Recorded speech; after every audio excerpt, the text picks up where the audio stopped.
Hi everyone, we're exploring 10 historical shrines and landmarks that are officially recognized by the National Historical Commission of the Philippines or NHCP. These sites are part of our nation's story and will feature 5 from our local area in Naga and 5 from different parts of the Philippines. First, the Museo ni Emilio Aguinaldo located in Kawit, Cavite, birthplace of our nation. From one of its windows, Philippines' independence was proclaimed on June 12, 1898. 1845, constructed as an ipa-attached structure, and 1849, reconstructed as a bahay na bato. 1920s was renovated to include the famous balcony, the tower, and the family wing. Next, 1963 was donated to the Filipino people a year before the passed away. And 1964 placed under the care of the National Museum of the Philippines. Declared a national shrine through Republic Act number 4039. 1972 Executive Order number 370 transferred that shrine under the care and maintenance of the National Historical Commission.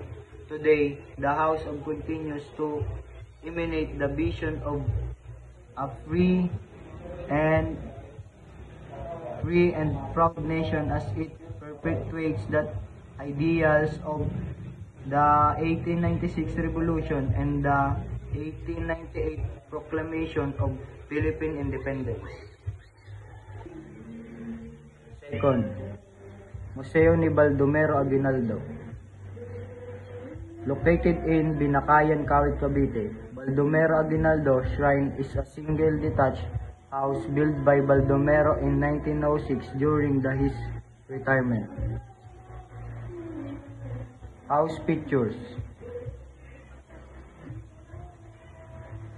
Late 19th century furniture, furnishings, photograph and drawings, ceramic, ware, and other household items. Its ceilings are also decorated with paintings of flowering trellis design.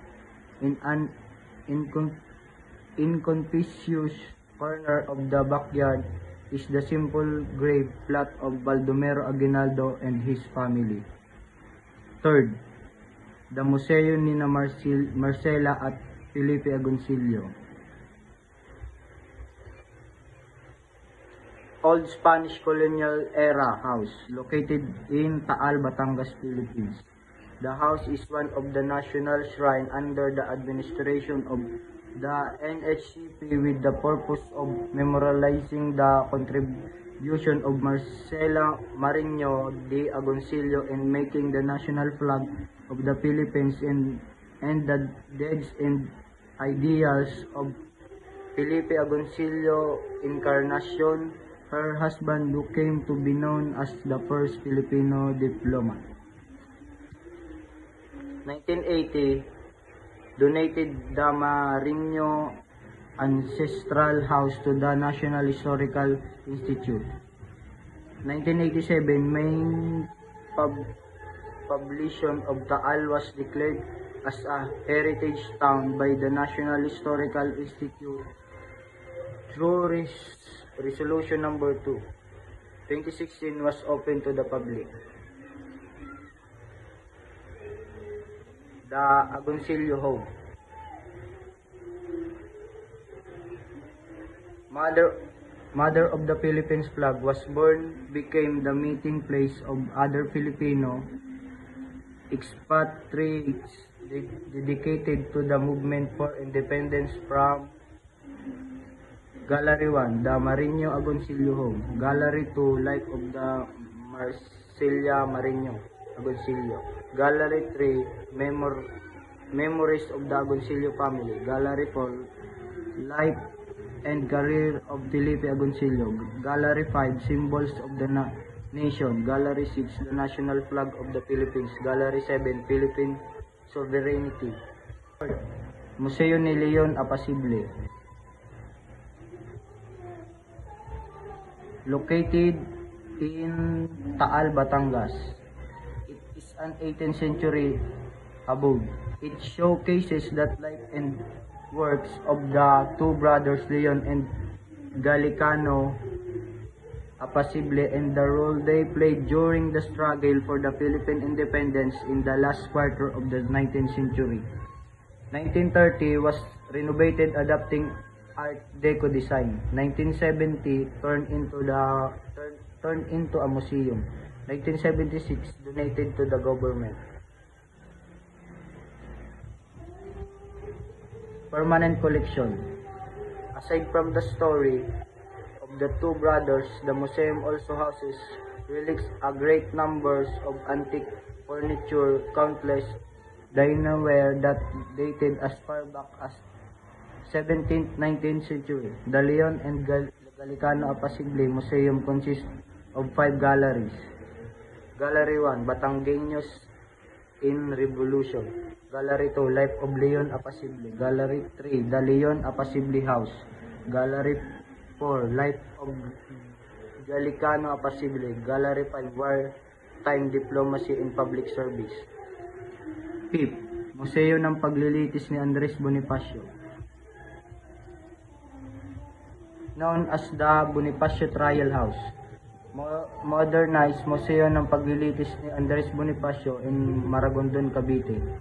Contains various interactive displays on the events that lead to the trial and execution of the Katipunan Supremo Andres Bonifacio in the special bond he shared with his young wife, Gregoria de Jesus.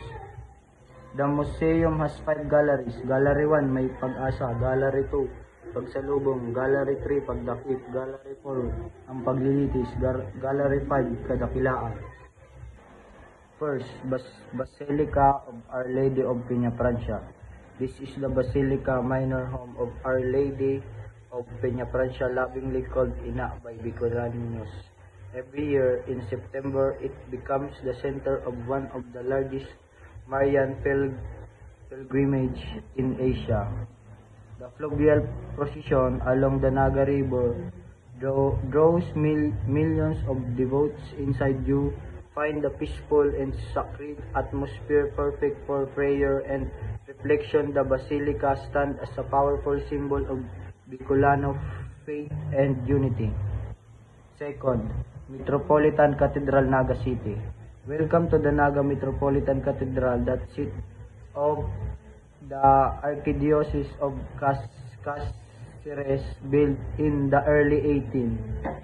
It's a masterpiece of Baroque architecture. The cathedral features wide arches, massive columns, and a serene interior perfect for solemn worship. It has withstood earthquakes and wars, making it resilient landmark of faith. This is where major religious celebration in Naga take place. Third, Porta Mare. Right beside the cathedral is the iconic Porta Mare, a grand arch built in 2010. It commemorates 300 years of devotion to Our Lady of Peñafrancia. The arch is adorned with Marian symbols and statue of the Virgin Mary on top. It connects spiritual history and modern devotion in a single stunning structure. A popular spot for tourists and pilgrims, it's perfect for photo and reflection. Fourth, San Francisco Church. This centuries-old church is one of the oldest in Naga City. San Francisco Church played an important role during the Spanish era, even serving as a garrison at one point. Today, it remains a quiet place for worship and contemplation. Its simple yet historic architecture tells story of faith and resilience. Many locals come here for daily mass and to light candles in silence. Fifth, Plaza 15 Martires. This public plaza honors the 15 Bicolanos martyrs who were executed during the Spanish colonial period. A monument stands at the center, reminding everyone of their sacrifice for freedom. The plaza is a peaceful space surrounded by trees, perfect for relaxing and remembering history. It's also a popular gathering place for local visiting. Her connects you with Naga's patriotic spirit and cultural heritage.